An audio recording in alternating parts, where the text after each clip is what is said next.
tardes, mis estimados suscriptores. ¿Cómo están ustedes? ¿Cómo han pasado el día de hoy? Yo espero que hayan tenido un excelente día, una excelente jornada laboral, que hayan pasado en paz y disfrutado de las aventuras del día a día. Continuando con esta serie de contenidos respecto a rompiendo maldiciones generacionales, ya hicimos el primer video, la introducción, así es que empezamos ahora. Este contenido es referente a el primer paso que es para romper este tipo que yo le llamo herencias emocionales generacionales. Y entonces, conociendo tus raíces, es decir, conociendo de dónde vienes, cuál es tu árbol genealógico, y yendo un poquito más atrás, cómo era la vida de tus abuelitos, entendiendo o intentando comprender el comportamiento ahora, por decir así, de tus padres, podemos entonces tener una idea de cómo eran nuestros ancestros, nuestros abuelos, bisabuelos, etc. Un punto importante para este proceso de cortar con todas esas cadenas que nos anclan, que nos limitan, es saber, es conocer nuestras raíces, de dónde venimos. Es decir, si yo sé que vengo de una familia completamente disfuncional, donde el patrón de convivencia de esa familia era, entre otras cosas, la escasez económica, violencia, falta de un ambiente idóneo para el desarrollo, en este caso, de los niños producto de ese matrimonio.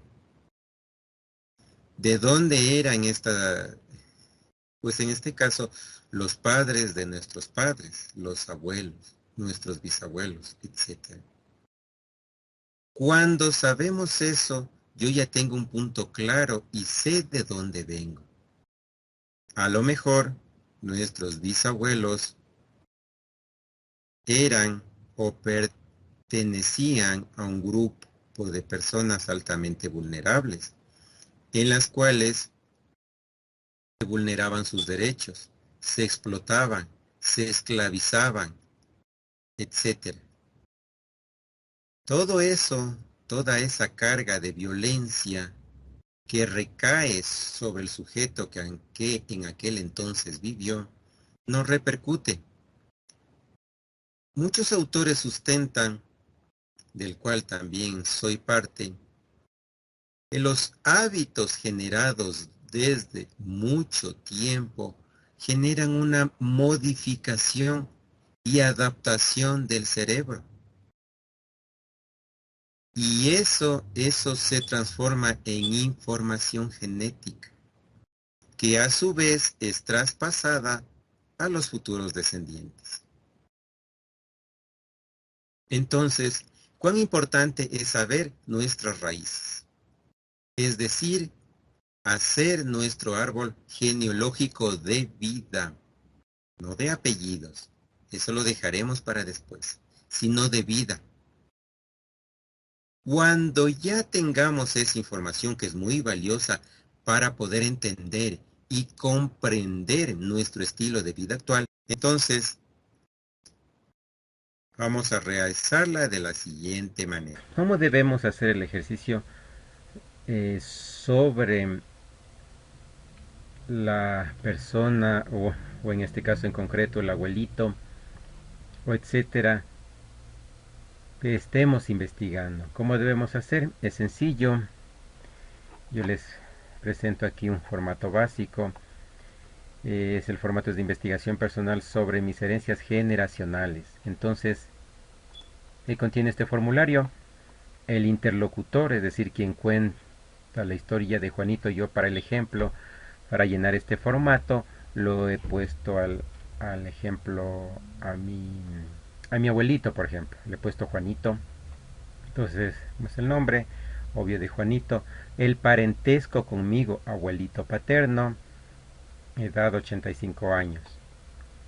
Y obvio es importante apuntar características biológicas como ejemplo etnia, color de piel, estatura, color de ojos, cabello, entre lo principal.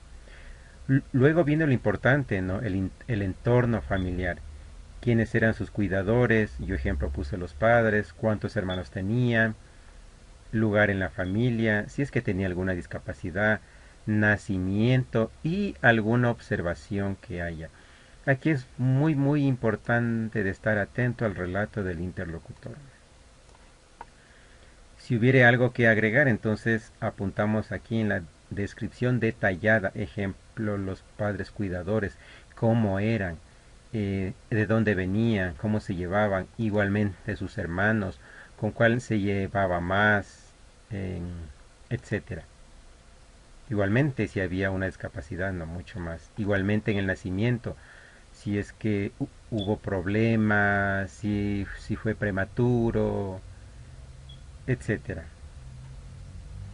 Y ahora luego está el entorno social próximo. Recuerdan que hablábamos que el entorno social próximo generalmente es el sistema educativo, ¿no? ¿Por qué? Porque es donde mayormente el niño que esté en pleno proceso de desarrollo convive. Una parte de todo su tiempo convive o crece o se desarrolla en su casa y la otra parte en el entorno escolar. Entonces, asimismo, el jardín o la educación inicial, la escuela, el colegio, la universidad, si un caso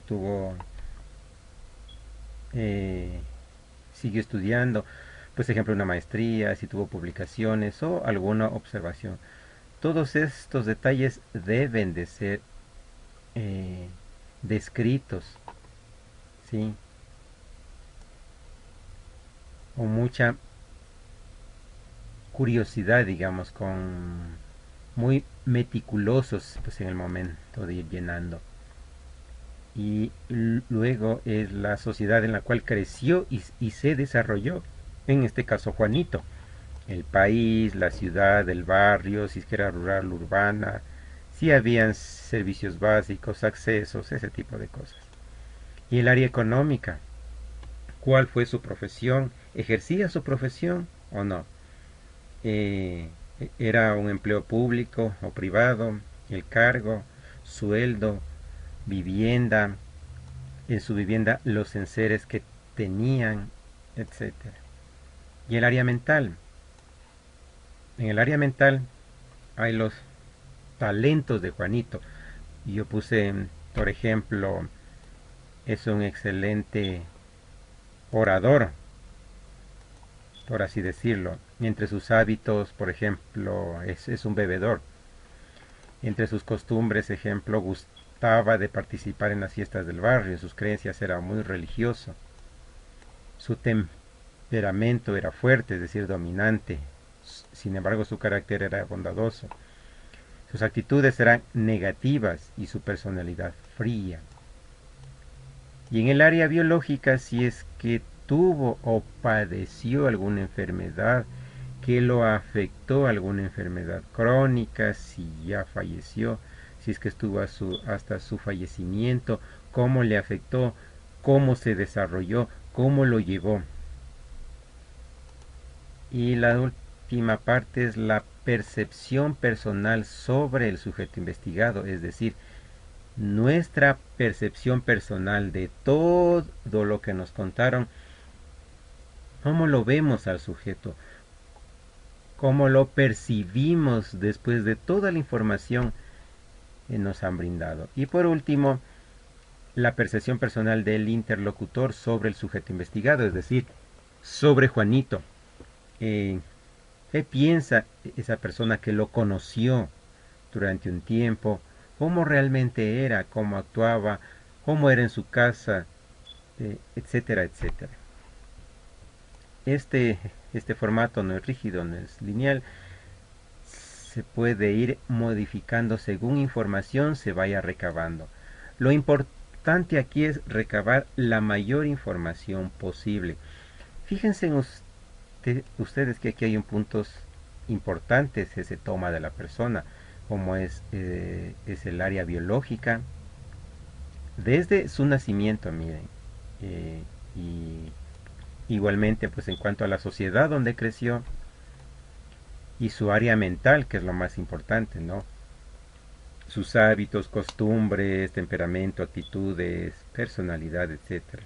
De toda esa información de toda esta ficha de recogimiento de datos, sacando un resumen, ya podemos tener y sacar los patrones que tenía esta persona. Y fíjense que esto es solamente del abuelito. Luego tendremos que hacer con nuestro ejemplo, con nuestro padre. Recuerdan que les decía sentarse en paz con un menú que disfruten y pues a conversar. Ahí viene esa parte que hablábamos al principio, que de nosotros mismos, ¿no? De conocer nuestros orígenes para saber en qué punto estamos en el momento y a dónde vamos. En cuanto a nuestra área mental, ¿no? Psicológica y emocional. Por eso era que en el principio yo les comentaba que se necesita voluntad. Voluntad para hacerlo, ¿sí? Para hacerlo, para enfrentar. Si ya ha habido eso, obviamente ya existe una determinación de parte nuestra de que hay un problema. Y si ya hay esa aceptación de que hay un problema, es que necesitamos ayuda. Entonces, siguiendo con el siguiente formato, recuerdan que les decía, es la historia de mi vida. Ahora, en el primer formato, como les cuento, ya han recabado información de sus abuelitos, maternos, paternos y de sus padres. Ya tienen información. Entonces ahora comenzamos por nuestra información personal, es decir, la historia de mi vida. Desde cuando yo recuerdo hasta la fecha. Y recuerdan que decíamos, cuando ya acabemos lo que nos acordemos, con lujo de detalles, ciertas cosas, eventos que hayan sucedido que no nos acordemos muy bien, buscar esa información, ejemplo aquí, lo más lógico es con nuestros cuidadores o padres, o cuando es algún evento fuerte con nuestros familiares que estuvieron en dicho evento. Entonces están todas las etapas. Yo uso siempre estas etapas que es un poquito más profunda, que es del psicólogo Erickson, ¿sí? Él postuló estas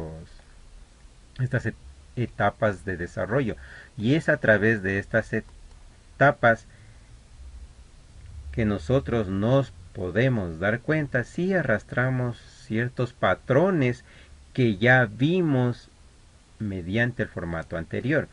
Entonces, miren lo importante que hablaba también en una exposición sobre que desde la concepción misma del óvulo ya empieza esa transmisión de datos emocionales del ambiente que rodea a la madre y por lo tanto, como son estímulos que ella percibe, los interpreta, los hereda el nuevo ser. Entonces, todas estas etapas debemos de llenar hasta la etapa donde nos encontremos. Luego de esto, ya estamos preparados para realizar nuestro mapa emocional. Yo en este caso, como vemos desde el ejemplo de Juanito, entonces, a cierta demanda de necesidad personal, en este caso como estamos hablando que es patológica, entonces es una demanda de necesidad personal no satisfecha. Entonces, ¿qué sucede cuando una demanda de necesidad personal no ha sido satisfecha? Lo que sucede es que causa frustración Y obviamente cuando causa frustración y no ha sido tratada esa frustración, esa se queda como elemento tóxico, como elemento patológico en esa etapa de desarrollo. Sumado a esto, a cualquier evento,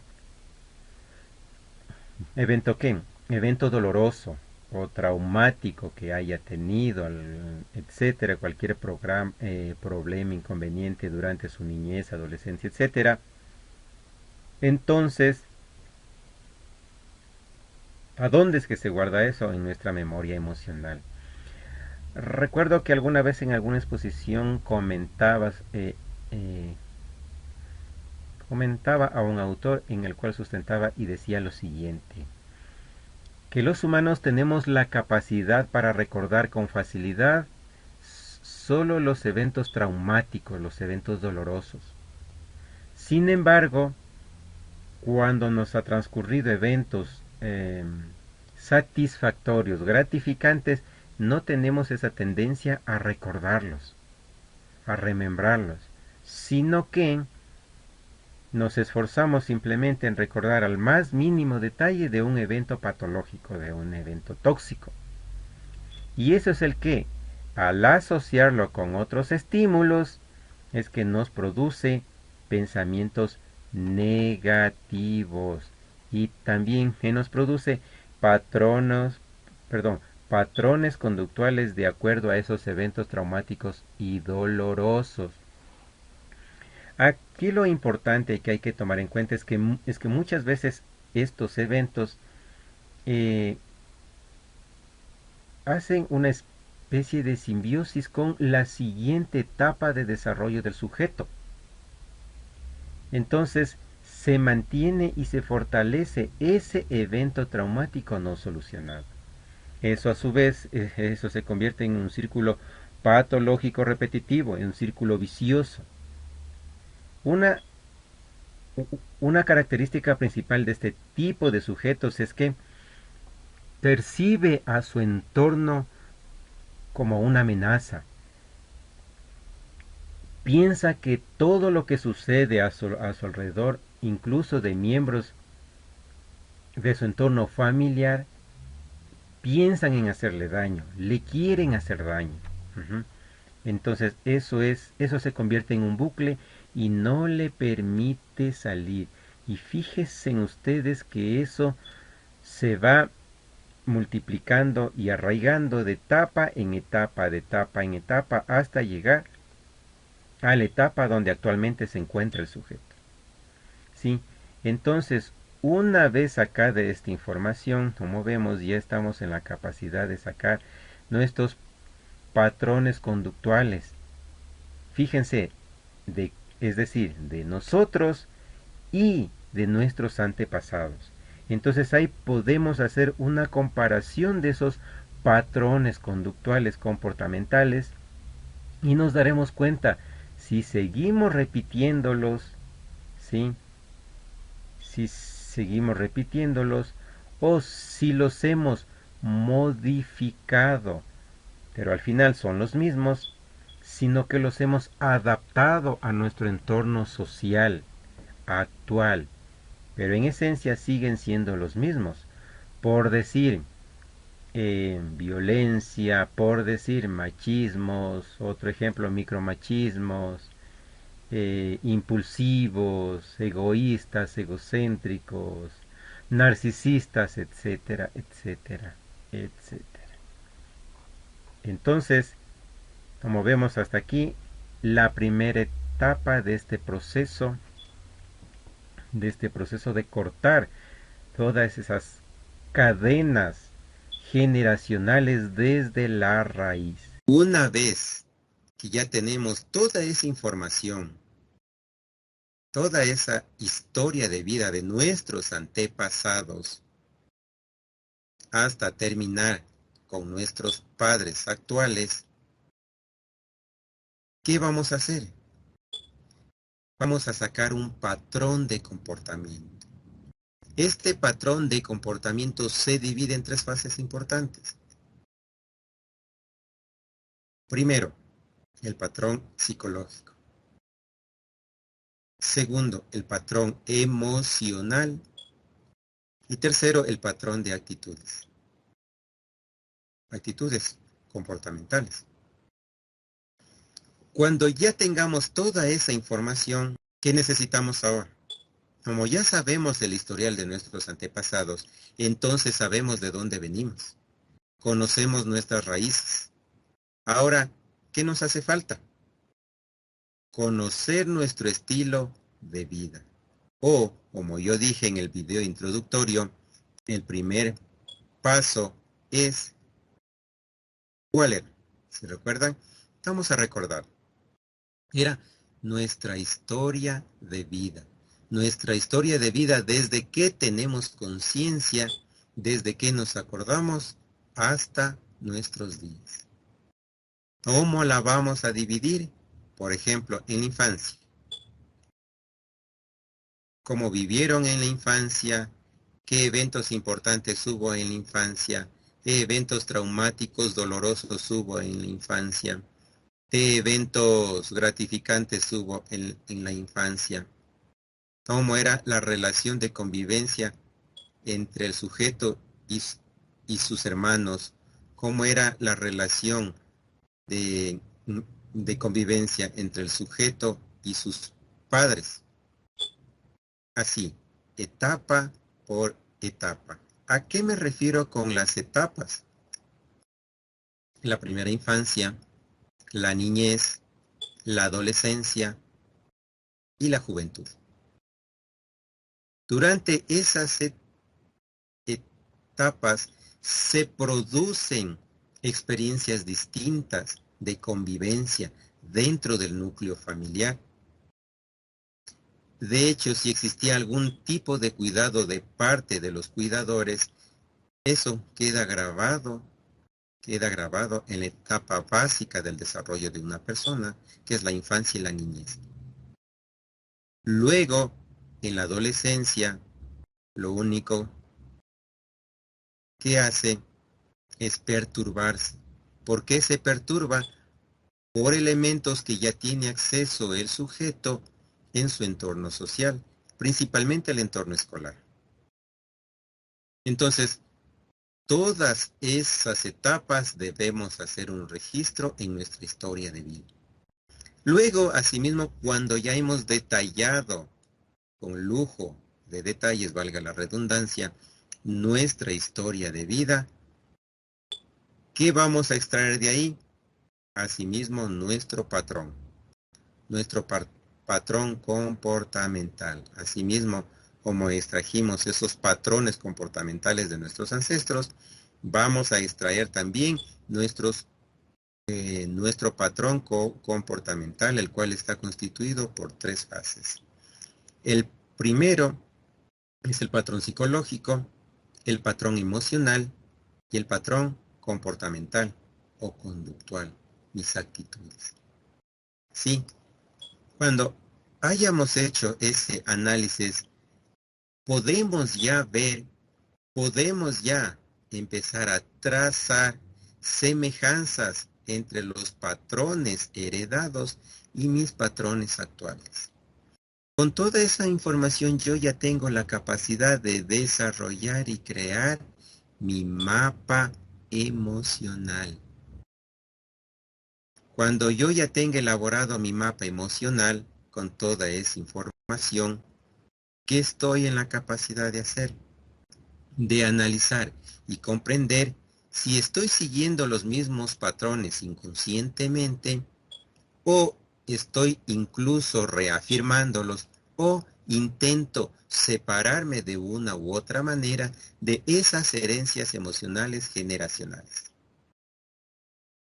Cuando ya tengamos toda esa información a nuestro alcance, yo recomiendo siempre que cuando hagamos eso sea en un espacio cerrado, sin distorsiones, sin interrupciones, pero sobre todo que tengamos la valentía y la voluntad de hacerlo lo más honesto posible. En el primer ejercicio de recabar información para construir la historia de nuestros ancestros, debemos recurrir a todas aquellas personas que aún existen de ese entorno. Abuelos, tíos, incluso vecinos o amistades cercanas a ese entorno de nuestros ancestros. ¿Para qué? Para dar validez a toda esa información. Una vez recabada esa información, una parte sustancialmente importante que va a sustentar, a validar esa información, es que nos sentemos a conversar honestamente con un chocolatito caliente y unas ricas galletas de sal, un quesito, una cremita de maní. No sé el menú que ustedes gusten, deseen para ese momento tan especial. ¿Saben por qué ese momento es especial? Porque ahí encontraremos la llave. La llave que va a abrir ese candado que mantiene cerrado esas cadenas que nos limitan. ¿Por qué digo el menú que ustedes gusten y deseen? Porque debe ser un momento de paz, de quietud, de tranquilidad, pero sobre todo de fortaleza emocional. ¿Por qué fortaleza emocional?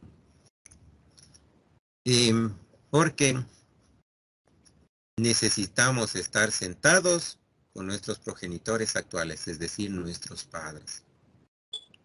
¿Cómo recomiendo yo? Yo recomiendo una sesión primero con el progenitor que más afín sean ustedes. Si es con su mamá o si es con su papá. Individual, primero su papá y otra fecha, otro momento, su mamá o viceversa. Entonces ahí es que yo recomiendo ese menú que ustedes disfrutan, que lo disfrutan. Es que una cosa es comer por necesidad biológica, otra cosa es comer cuando gustas, cuando lo saboreas, cumples dos funciones. Satisfaces ese deseo mental, a la vez te sucede un proceso mental de satisfacción y pues, por otra parte, alimentas el cuerpo. Ese mismo menú sabroso, que gustas y disfrutas, debes de consultarle también a tu invitado. Porque el asunto es que los dos miembros de ese pequeño conversatorio disfruten del momento. Habrá sentimientos encontrados, emociones encontradas, quizás impulsos de violencia, que si sucede, reclamos, muchos reclamos, y a veces se llega incluso a violencia física, violencia psicológica, incluso se muestra verdaderamente toda esa carga que es como gas almacenado que se abre bruscamente. Sí, eso sucede. Pero es necesario y muy importante hacerlo. Solo así, miren ustedes, solo así, con la información recabada de nuestros ancestros y con nuestra información ahora recabado con nuestros cuidadores actuales, ya podemos obtener la llave que abrirá ese candado y nos liberará de todas esas cargas. ¿Por qué? Porque con eso y con nuestra historia de vida analizaremos justamente esos patrones que habíamos mencionado anteriormente. Con toda esa información que muchas veces es carga tóxica, patológica, que ha generado durante años un bucle patológico, emocional y psicológico, y ya somatizado biológicamente, ahora sí estamos en proceso de inición para comenzar nuestro proceso de sanación. No digo de curar, se cura el cuerpo. De sanación, se sana la mente y el corazón. Entonces, a continuación, vamos a mostrar el bosquejo de cómo debemos hacer. Entonces, con toda esa información, ya vamos a bosquejar los patrones de convivencia actual que tenemos. Patrones emocionales, psicológicos y conductuales. A través como de la siguiente manera.